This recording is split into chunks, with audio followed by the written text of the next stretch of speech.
down the end there, I seen this like a black silhouette, and a big tall guy, and I know he was staring down this way. I couldn't see his face. He was all black, but he was staring down this way, and I was wondering who it was.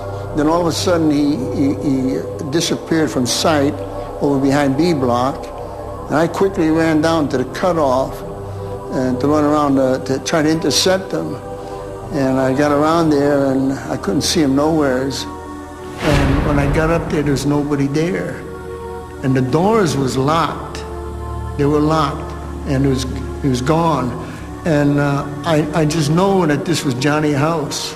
I could feel the vibe. I could just feel that this was Johnny House. The way he walked, it was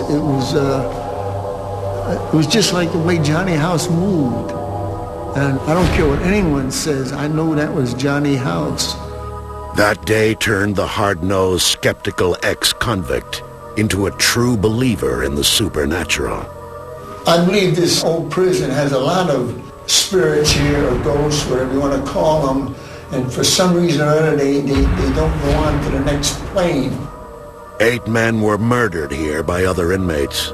Not surprising, considering that many of those held on America's Devil's Island were the most notorious men in our nation's criminal history.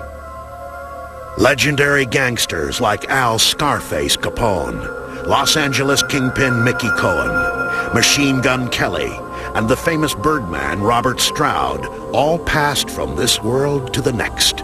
Yet Whitey Thompson believes that the souls of these dangerous men still rule this prison with malevolent force. A lot of these guys that are dead and gone now still carried a lot of hatred with them. So many spirits are still hanging around here.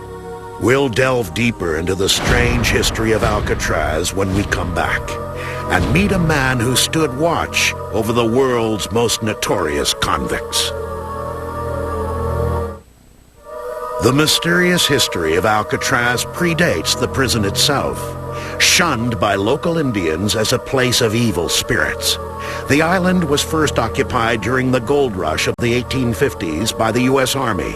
To protect the gold-laden harbor from attack, they built a fortress complete with dungeons.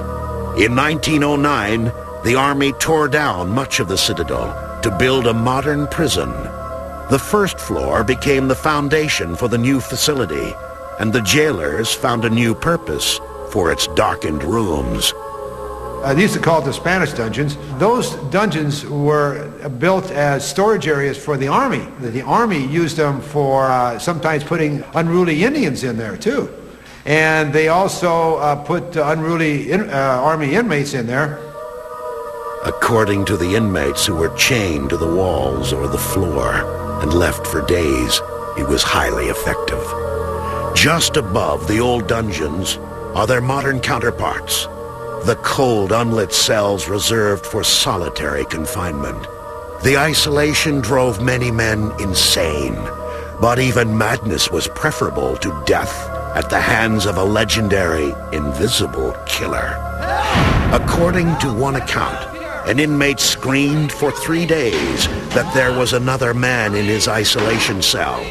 When guards could no longer ignore his cries, they finally opened his door, and the inmate was found dead, with unexplainable marks around his neck.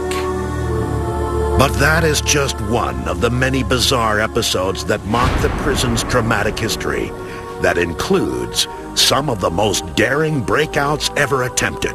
They had a total of 36 inmates and 14 tried to escape from Alcatraz. Most were brought back, some were shot and killed, and some drowned. The impenetrability of Alcatraz only added to its mystique. No media was ever allowed over here. They kept all media out, no newspapers, anything like that was allowed here on Alcatraz Island. If a guard on this island ever got caught talking to a reporter or anybody, he was fired immediately. That's the mystery. That's the mystique. You know, what's going on that island? What is going on? Frank Heaney was just 21 when he came to work on Alcatraz as a prison guard. He served from 1948 to 1951. It would be the longest 3 years of his life.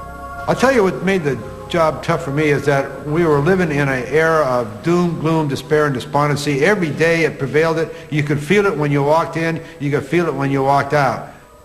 No one was safe at Alcatraz. A few days after he arrived, Capone himself was brutally attacked in the shower room. Though he survived his wounds, other inmates were stabbed to death in this same location. Park Ranger Laurie Brosnan says that visitors often report a disturbing chill when they pass through this area. A nighttime security guard who was on patrol, he's the only man in the building, and he walks into the shower room basement area and he feels a hand on his shoulder, turns around, nobody's there. That was spooky for him. In 1963, Attorney General Robert Kennedy ordered the decaying prison closed. The remaining inmates were either paroled or transferred to other prisons. Though the cells are now empty, a lingering presence remains. If any place was going to have a mysterious, a ghosty type effect, I think it would be here in Alcatraz with the characters that are on this island, the things that have happened over the years, some of the bad things of people being killed. When we come back, the most vicious incident in the prison's history. Plus, some ghost hunters who got a lot more than they bargained for. May 1946, the date of the largest and